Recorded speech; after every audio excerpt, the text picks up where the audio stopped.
Halo semuanya, selamat datang di Rumah Jagoan Kancil. Di sini tempatnya kita mengobrol seputar para jagoan-jagoan Indonesia.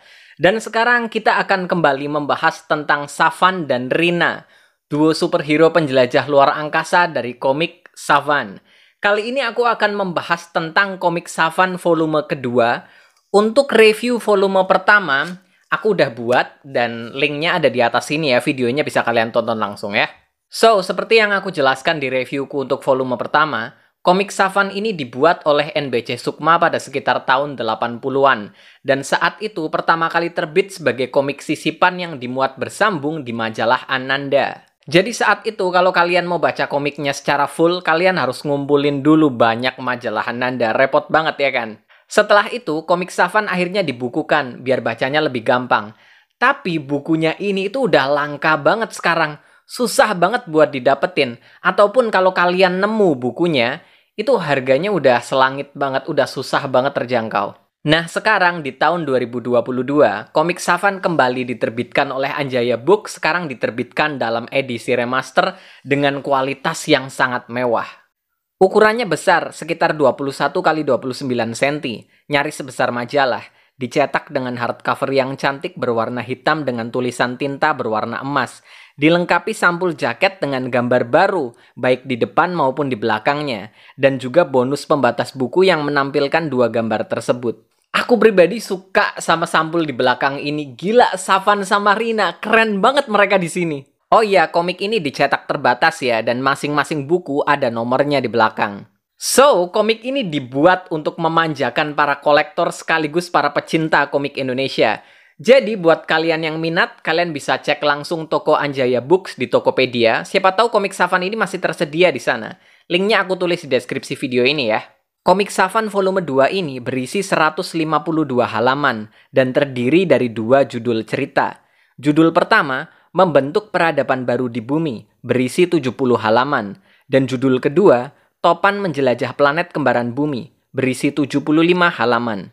Di cerita sebelumnya, di komik volume pertama, diceritakan kalau Savan dan Rina adalah dua manusia dengan kelainan genetik yang membuat mereka memiliki kemampuan yang luar biasa dan membuat mereka bisa melakukan hal-hal yang tidak bisa dilakukan oleh manusia biasa. Diceritakan pula saat itu kondisi bumi sudah diambang kehancuran. Ada banyak sekali potensi perang yang terjadi yang bisa memusnahkan umat manusia. Dan karena itulah seorang gatekeeper dari planet Uranus datang untuk menyelamatkan umat manusia. Caranya dengan menculik Savan dan Rina untuk setidaknya menyimpan dua spesies manusia terhebat untuk dilarikan, diselamatkan dari potensi perang yang akan menghancurkan bumi, agar mereka nantinya bisa memulai kehidupan peradaban baru di planet yang baru. Ekstrim banget ya kan? Tapi ya gara-gara itu akhirnya Savan dan Rina justru selamat dari tragedi besar ini. Komik volume pertama bener-bener gila. Kita langsung masuk ke zaman post-apokaliptik di mana seluruh umat manusia musnah kecuali Savan dan Rina. Jarang banget ada komik yang mengangkat tema cerita seperti ini, terutama komik Indonesia ya.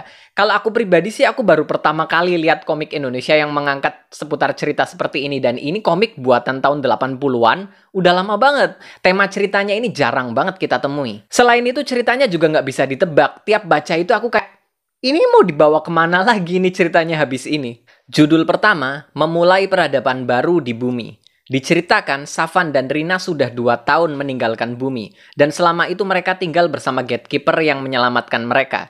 Dan 2 tahun di sana sama dengan 170 tahun waktu bumi, yang artinya sudah 170 tahun sejak Savan dan Rina meninggalkan bumi. Dan seperti prediksi dari sang gatekeeper, perang besar akhirnya memang benar-benar terjadi dan memusnahkan umat manusia di bumi. Dan setelah 170 tahun itu, Savan dan Rina akhirnya memutuskan untuk pulang ke bumi dan membangun kembali peradaban baru di sana. Mereka sedih banget karena para kerabat dan para sahabat semuanya udah nggak ada. Keadaan bumi juga sangat menyedihkan. Ekosistemnya rusak, bangunan hancur ada di mana-mana. Nggak ada apa-apa di sana selain sisa-sisa reruntuhan kota. Judul pertama ini menceritakan petualangan Safan dan Rina untuk kembali ke planet Bumi. Di sini juga diceritakan bagaimana mereka bertemu dengan para alien dari planet Venus yang ternyata sudah menghuni planet Bumi sejak para manusia tiada. Judul pertama ini berakhir fantastis kalau menurutku. Ada banyak sekali hal-hal luar biasa yang terjadi di sini. Dari mulai munculnya planet kembaran Bumi dari dimensi tata surya yang lain, bulan meledak dan hancur lebur membuat bumi kehilangan satu-satunya satelitnya. Rina melahirkan anak pertamanya yang akan menjadi cikal bakal dari peradaban baru umat manusia nanti. Dan yang paling gila adalah kemunculan seorang kakek misterius dalam wujud roh. Dan kakek ini membawa ratusan telur embrio berisi anak-anak manusia yang akhirnya diserahkan ke Safan dan Rina untuk dididik sebagai peradaban baru umat manusia. Serius, ini butuh imajinasi yang liar dan gila banget buat bikin cerita seperti ini. Ceritanya benar-benar maju secara cepat dan susah banget untuk ditebak ini larinya ke arah mana. Cerita berlanjut ke judul kedua, yaitu Topan Menjelajah Planet Kembaran Bumi. Dan lagi-lagi di sini cerita berjalan dengan sangat cepat sekali. Kita langsung dihadapkan dengan time skip 15 tahun kemudian. Di sini diceritakan anak Safan dan Rina sudah beranjak remaja. Namanya adalah Topan, dan dia juga memiliki kemampuan khusus yang diturunkan dari ayah dan ibunya. Di judul yang kedua ini, kita mengikuti petualangan Topan bersama saudara dan juga temannya. Dan masalah yang mereka hadapi di judul kedua ini juga masih berkaitan erat dengan masalah yang dihadapi oleh Safan dan Rina di judul pertama. Jadi meskipun ceritanya terkesan melompat jauh sampai 15 tahun kemudian, cerita dari judul pertama dan judul kedua sebenarnya masih berkaitan erat dan membentuk satu garis cerita yang sangat solid. Secara keseluruhan, komik Safan volume kedua ini menurutku terasa lebih seru dan juga lebih menarik dibandingkan volume pertama. Plot ceritanya masih tetap menarik dan ada beberapa kejutan yang juga asik. Ada beberapa kemunculan karakter baru yang menurutku juga mencuri perhatian. Terutama Topan, karakter Topan menarik banget. Selain itu, jumlah halaman di tiap judulnya itu juga lebih banyak. Jauh lebih banyak daripada volume pertamanya. Jadi kita bacanya juga lebih kenyang gitu loh. Jadi buat kalian yang tertarik untuk membaca komik ini, kalian bisa beli komik ini di toko Anjaya Books yang bisa kalian temukan di Tokopedia. Linknya aku tulis di deskripsi video ini ya. Oke, sekian reviewku untuk komik Safan volume kedua. Buat kalian yang suka dengan konten seputar para jagoan-jagoan Indonesia seperti ini, silahkan klik subscribe ke channelku. Dan jangan lupa juga cek sosial mediaku, karena di sana juga aku bahas banyak hal seputar para jagoan-jagoan Indonesia ya. Sampai jumpa di video-videoku yang berikutnya. Bye-bye.